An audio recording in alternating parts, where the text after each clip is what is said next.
Students, इस video में हम धातु तथा अधातु वाले पार्ट का रिवीजन करने वाले हैं। तो हमारी सबसे पहली हेडिंग है, या हम इस पार्ट में क्या पढ़ेंगे। सबसे पहले तो धातु किसे कहते हैं, धातुओं के गुण। अधातु किसे कहते हैं, अधातु के गुण। आयनिक, यौगिक, उभयधर्मी ऑक्साइड, विद्युत रासायनिक श्रेणी या सक्रियता श्रेणी, धातुओं का निष्कर्षण, खनिज की परिभाषा देखेंगे, अयस्क की परिभाषा, ज्ञान, भाजन, निस्तापन। तो आइए शुरू करते हैं। हमारी हेडिंग है धातु किसे कहते हैं। धातु वे तत्व होते हैं जो इलेक्ट्रॉन त्यागते हैं तथा धनायन बनाते हैं, धातु कहलाते हैं। धातु जैसे एग्जाम्पल की बात करें तो potassium, sodium, magnesium, calcium, aluminium, zinc, lead, सीसा। अब हम पढ़ेंगे धातुओं के गुण। तो धातुओं के गुण निम्नलिखित होते हैं। धातु ठोस व कठोर होते हैं। धातुओं में एक विशेष चमक होती है। धातुओं में तन्यता व आघात वर्णीयता का गुण पाया जाता है। धातु विद्युत व ऊष्मा के सुचालक होते हैं। धातुओं के गलनांक व क्वथनांक उच्च होते हैं। आगे हम बात करें, एक बार रिवीजन करते हैं। धातु वे तत्व होते हैं जो इलेक्ट्रॉन त्यागते हैं तथा धनायन बनाते हैं, धातु कहलाते हैं। धातुओं की बात करें जैसे potassium, sodium, calcium, magnesium, aluminium, zinc, सीसा, लेड। धातुओं के गुण की बात करें तो धातुओं के गुण निम्नलिखित हैं। धातु ठोस व कठोर होते हैं। धातुओं में विशेष चमक पाई जाती है। धातु में तन्यता तथा आघात वर्णीयता का गुण पाया जाता है। धातु विद्युत व ऊष्मा के सुचालक होते हैं। नेक्स्ट आगे बात करें, धातुओं के गलनांक व क्वथनांक उच्च होते हैं। नेक्स्ट अब हम आगे पढ़ने वाले हैं धातुओं के रासायनिक गुण। तो धातुओं के रासायनिक गुण निम्नलिखित हैं। आगे बात करें तो धातुएं ऑक्सीजन से क्रिया करके धातु ऑक्साइड बनाती हैं। धातुएं जल से क्रिया करके लवण तथा हाइड्रोजन गैस बनाती हैं। धातु अम्ल के साथ क्रिया करके लवण तथा हाइड्रोजन गैस बनाती हैं। एक बार रिवीजन करते हैं। धातु ऑक्सीजन से क्रिया करके धातु ऑक्साइड बनाती हैं। धातु जल से क्रिया करके लवण तथा हाइड्रोजन गैस बनाती हैं। धातु अम्ल से क्रिया करके लवण तथा हाइड्रोजन गैस बनाती हैं। आपको ध्यान रखना है। नेक्स्ट आगे बात करें अधातु। तो अधातु की परिभाषा जानते हैं। अधातु वे तत्व होते हैं जो इलेक्ट्रॉन ग्रहण करते हैं तथा ऋणायन बनाते हैं, अधातु कहलाते हैं। जैसे carbon, nitrogen, oxygen, chlorine, bromine, iodine, phosphorus, sulphur. अब हम आगे बात करेंगे अधातुओं के गुण। अधातुओं के गुण निम्नलिखित होते हैं। अधातु मुलायम व भंगुर होते हैं। अधातुओं में विशेष चमक नहीं होती है। अधातुओं में तन्यता तथा आघात वर्णीयता का गुण नहीं पाया जाता है। अधातु विद्युत व ऊष्मा की कुचालक होती हैं। अधातुओं के गलनांक व क्वथनांक निम्न होते हैं। रिवीजन की बात करें तो अधातु वे तत्व होते हैं जो इलेक्ट्रॉन ग्रहण करते हैं तथा ऋणायन बनाते हैं, अधातु कहलाते हैं। जैसे carbon, nitrogen, oxygen, chlorine, bromine, iodine, phosphorus, sulphur. अधातुओं के गुण की बात करें तो अधातु मुलायम व भंगुर होते हैं। अधातुओं में विशेष चमक नहीं होती है।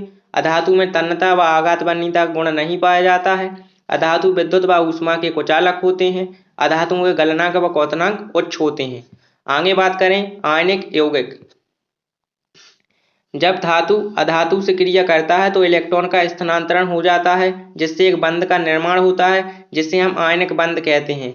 और जिन यौगिकों के मध्य आयनिक बंध बनता है उसे हम आयनिक यौगिक कहते हैं। जैसे एग्जाम्पल की बात करें तो KCl, NaCl, NH4Cl, MgCl2, CaO, Al2O3, NaOH आदि सभी आयनिक यौगिक के उदाहरण हैं। एक बार फिर से पढ़ते हैं। जब धातु अधातु से क्रिया करता है तो इलेक्ट्रॉन का स्थानांतरण हो जाता है, जिससे एक बंध बनता है, जिसे हम आयनिक बंध कहते हैं। जिन यौगिकों में आयनिक बंध बनता है उसे हम आयनिक यौगिक कहते हैं। एग्जाम्पल जैसे आपने पढ़ लिए हैं। नेक्स्ट आगे बात करें आयनिक यौगिकों के गलनांक उच्च क्यों होते हैं। पेपर में अति महत्वपूर्ण क्वेश्चन है।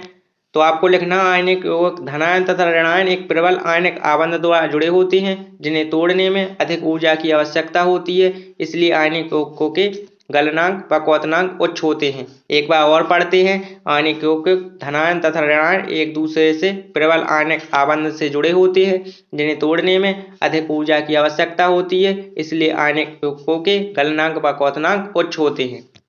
नेक्स्ट आगे बात करें उभयधर्मी ऑक्साइड। बे ऑक्साइड जिसमें अम्ल तथा क्षार दोनों के गुण पाए जाते हैं उभयधर्मी ऑक्साइड कहलाते हैं। एग्जाम्पल की बात करें तो ZnO अर्थात जिंक ऑक्साइड। नेक्स्ट आगे बात करें एल्यूमिनियम ऑक्साइड Al2O3। परिभाषा आप पढ़ ही चुके हैं। बे ऑक्साइड जिसमें अम्ल तथा क्षार दोनों के गुण पाए जाते हैं उभयधर्मी ऑक्साइड कहलाते हैं, जैसे जिंक ऑक्साइड, एल्यूमिनियम ऑक्साइड। आगे बात करें खनिज की परिभाषा तो प्रकृति में पृथ्वी के अंदर धातुएं प्राथमिक अवस्था अथवा जिन युग्म अवस्था में पाई जाती हैं उन्हें हम खनिज कहते हैं। नेक्स्ट आगे बात करें अयस्क। वे खनिज जिसमें किसी धातु को आसानी से कम व्यय में प्राप्त किया जा सके अयस्क कहलाता है। अयस्क से हम शुद्ध धातु प्राप्त करते हैं। आगे बात करेंगे सक्रियता श्रेणी या विद्युत रासायनिक श्रेणी। ऐसी रासायनिक श्रेणी जिसमें धातुओं को क्रियाशीलता के घटते क्रम में व्यवस्थित किया जाता है तो एक श्रेणी प्राप्त होती है जिसे हम सक्रियता श्रेणी या विद्युत रासायनिक श्रेणी कहते हैं।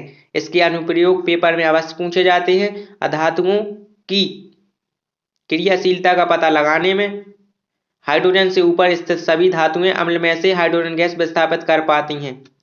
इस प्रकार की श्रेणी को हम सक्रियता श्रेणी कहते हैं, जिसमें निम्नलिखित धातुओं को क्रमानुसार व्यवस्थित करते हैं उनकी क्रियाशीलता के अनुसार, तो हमें एक श्रेणी प्राप्त होती है जिसे ही हम सक्रियता श्रेणी कहते हैं, जिसमें potassium, sodium, calcium, magnesium, aluminium, zinc, lead, iron, hydrogen, copper, mercury, silver, gold, platinum आदि सभी धातुएं शामिल होती हैं। नेक्स्ट आगे बात करें तो नेक्स्ट परिभाषा है भर्जन की। भर्जन जब अयस्क में सल्फाइड की अशुद्धियां मिली होती हैं तो हम भर्जन विधि का उपयोग करते हैं। इस विधि में सांद्रित अयस्क को वायु की उपस्थिति में उसके गलनांक से कम ताप पर गर्म करना भर्जन कहलाता है। एक बार फिर से सुनते हैं। जब अयस्क में सल्फाइड की अशुद्धियां मिली होती हैं तो हम भर्जन विधि का उपयोग करते हैं। इस विधि में सांद्रित अयस्क को वायु की उपस्थिति में गलनांक से कम ताप पर गर्म करने की प्रक्रिया को हम भर्जन कहते हैं। नेक्स्ट आगे बात करें तो निस्तापन की परिभाषा। जब अयस्क में कार्बोनेट की अशुद्धियां मिली होती हैं तो हम निस्तापन विधि का उपयोग करते हैं। इस विधि में सांद्रित अयस्क को वायु की अनुपस्थिति में उच्च ताप पर गलनांक के नीचे गर्म करने की प्रक्रिया निस्तापन कहलाती है। एक बार फिर से पढ़ते हैं। जब अयस्क में कार्बोनेट की अशुद्धियां मिली होती हैं तो निस्तापन विधि का उपयोग करते हैं। इस विधि में सांद्रित अयस्क को वायु की अनुपस्थिति में उच्च ताप पर गलनांक के नीचे गर्म करने की प्रक्रिया निस्तापन कहलाती है। नेक्स्ट आगे बात करें मिश्र धातुएं। वे धातुएं जो दो या दो से अधिक धातुओं के मिश्रण से बनी होती हैं मिश्र धातुएं कहलाती हैं।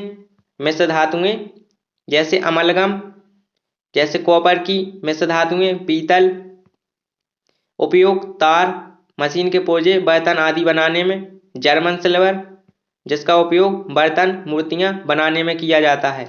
एक बार रिवीजन करते हैं। मिश्र धातुएं दो या दो से अधिक धातुओं के मिश्रण को, समांगी मिश्रण को हम मिश्र धातु कहते हैं। यदि एक धातु में पारा हो तो इस मिश्र धातु को हम अमलगम कहते हैं। और कॉपर की मिश्र धातुएं निम्नलिखित हैं, जैसे पीतल जिसमें कॉपर 70%, जिंक 30% होता है। इसका उपयोग तार, मशीन के पुर्जे, बर्तन आदि बनाने में किया जाता है। आगे बात करें, अगला है जर्मन सिल्वर जिसमें कॉपर 50%, जिंक 3.5%, निकेल 15% होता है।